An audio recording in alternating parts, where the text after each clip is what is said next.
I don't know where to begin. I've got a couple of quick baseball notes before I get to the Braves moves here. And in about 15 minutes, we're going to talk to Mark Malone of Under Center with Mark Malone. It's the 7 o'clock national sports talk show that we air here on 1420 NBC Sports Radio Tri-Cities.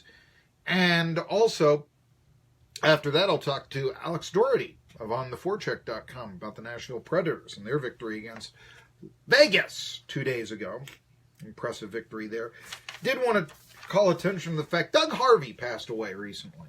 Passed away a few days ago. I didn't have a chance to talk about it. You know, Doug Harvey was an umpire many years. He's probably 87 years old. Didn't realize he was quite that old, but he'd, been around for many, many years. I remember the one time I went to the Hall of Fame, he would always go to the induction ceremonies. At least, I assume he went this past year if his health allowed it, But Harvey was my favorite umpire. I'll tell you why. He had the biggest strike zone. And as a result, you had closer games, more pitchers, duels, this sort of thing with Doug Harvey. Some of you may remember in some game of the weeks, it was like, here's the rules and all this of baseball. And that was hosted by Doug Harvey. That's how respected he was. Like I said, Hall of Fame umpire Doug Harvey. But he passed away at the age of 87 earlier this week. Wanted to talk about that. It's always cliche. They don't make them like they used to with, Doug Harvey. Or you want to give the man respect. I would like to see more umpires, and I think that, yes, current Commissioner Rob Manfred needs to learn from Doug Harvey. You want to speed the games up? Go to the Doug Harvey strike zone. Make it universal. He wants to reduce the strike zone. I don't see how that's going to improve. I don't see how that is going to speed up games. More balls, more walks. Well, they think that because smaller strike zone, then there'll be more, focused pitches and swinging. I guess that's the idea, but could work the other way. And I think Doug Harvey is a good point to that. Yeah, with the big strike zone that he had, games were actually low scoring and quick. And, if you can't learn from your history, you're doomed to repeat it. Baseball games going longer and longer and longer. Remember Doug Harvey, one of the great umpires ever. And we should really learn from him in the future. Like I said, get out there, get the old tapes out, get that box going. What was the Doug Harvey strike zone? And that's the one you want to make universal in baseball. Trust me on that one. What else do we have? Remember the Astros? During the World Series, Yuli Gurriel was suspended because he made a slanted eyes gesture in the dugout and called him Chinito. And somewhere in heaven, Jackie Robinson really said, you're suspending him for this, and you let guys get away with everything they did to me. Really? Anyway, he's completed his sensitivity training. I always thought if this was so egregious, why didn't you just suspend him on the spot? He'll be suspended the first 5 games of 2018. Will Yuli Gurriel? I really thought it was, I don't know. Should he have done it? No, but we are now in a situation, what happened to bench jockeying? This sort of thing. This was not the worst, most offensive thing that I had ever seen. I don't know, maybe that's why you don't suspend him for the World Series. It's debatable. The Braves have had some news today. 2 things going up. First of all, they signed a relief pitcher. Pirates getting rid of even more people. Shane Carl, excuse me. Shane, if you know who he is, you're a really huge baseball fan. Because this is a middle reliever, long reliever, 26-year-old, played for the Rockies last year. Bucks acquired him on waivers, spent most of the year in AAA. Came into 3 games with the Rockies last year, 6.75 ERA. Had decent control, 4 strikeouts, no walks. But, opposing batters in the minor leagues, a 285 lifetime average against him.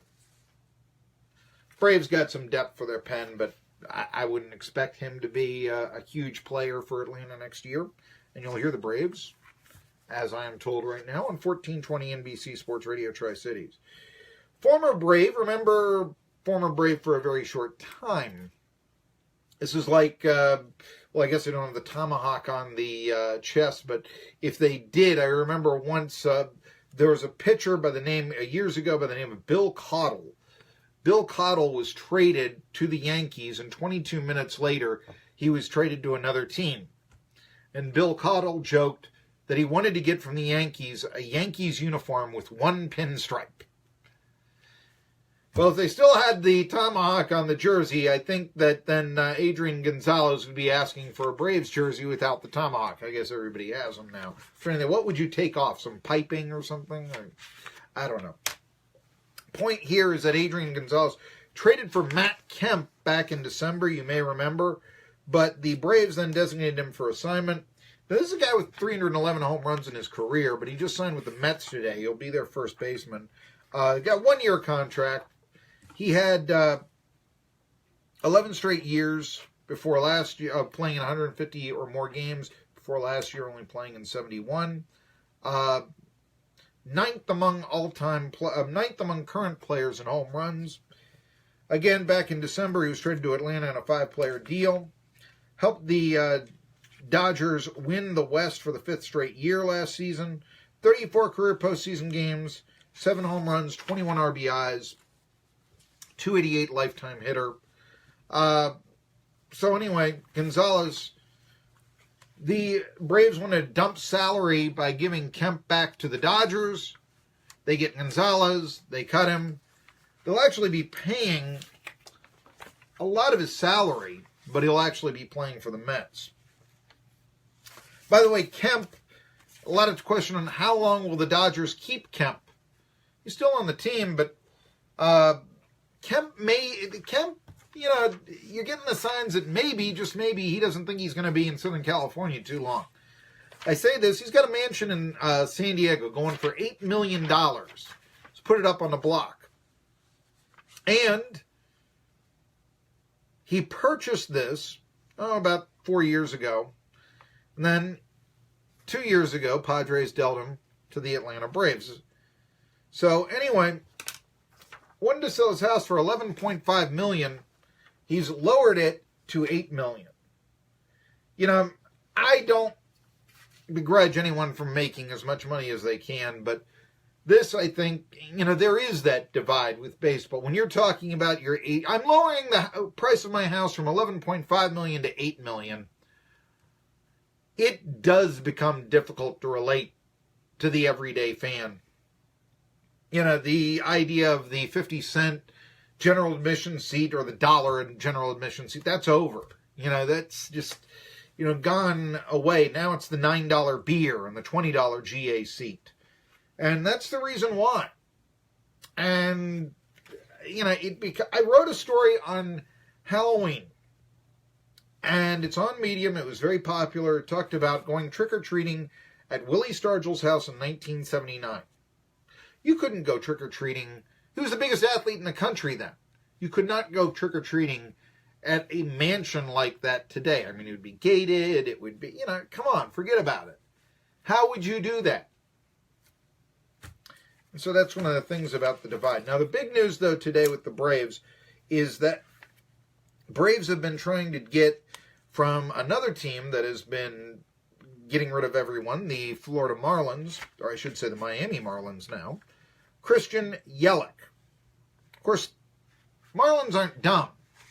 Pirates might be giving away their stars for a dubious return, but the Marlins want Ronald Acuna back, one of the top prospects in the Braves system. Admittedly, he's not starting for the Braves, but that's a lot to ask. That's one of the Braves' hottest prospects. So the deal is that that's now at a standstill, bringing Yelich to Atlanta this year. By the way, if you missed it, the Braves are getting for Matt Kemp. They've picked up some talent. Remember, R.A. Dickey isn't coming back. So,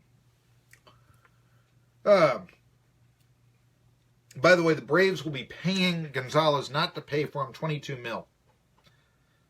That's, they dump Kemp off, they get nothing. But here's who they do get. Brandon McCarthy, who they pay $11.5 million.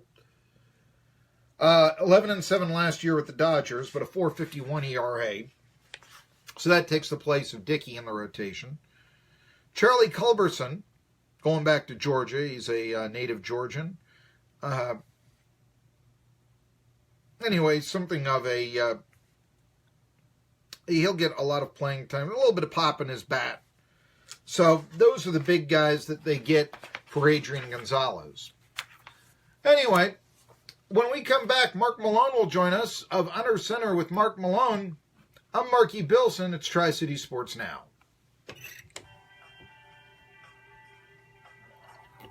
WEMB Irwin, 1420 NBC Sports Radio Tri-Cities. Facebook, Instagram, and Twitter.